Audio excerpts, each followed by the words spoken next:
ఇది తెల్ల గల్జేరండి, కిడ్నీ స్టోన్స్కి వాడే చెట్టు. ఇది ఒక బంతి చేను. ఈ బంతి చేనులో ఇట్లా బాగా కాసింది. ఇప్పుడు బంతి చేనులో వీళ్ళకి ఇది కలుపు, వీళ్ళకి ఇది పనికి రాదు.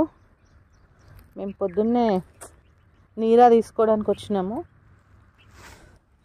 సో దీంట్లో మనకి ఇంత పెద్ద చెట్టు ఏమవుతుంది, ఇప్పుడు ఇట్లా వీళ్ళకి కలుపైన చెట్టు మనకి వంటకు పనికి వస్తుంది.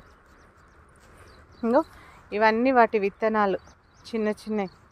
సో మనం ఇక్కడ నుంచి కొంచెం మట్టి తీసుకుపోయినా సరే, ఆ మట్టి మనం కుండీలలో వేసుకున్నా సరే మనకి చెట్లు వస్తాయి. తెల్ల గల్జేరు మన ఇంట్లోనే పెరుగుతుంది. ఇగో ఇట్లా పంట పొలాలలో కలుపు అని వీళ్ళు ఏరిపారేస్తారు. తెలిసిన వాళ్ళ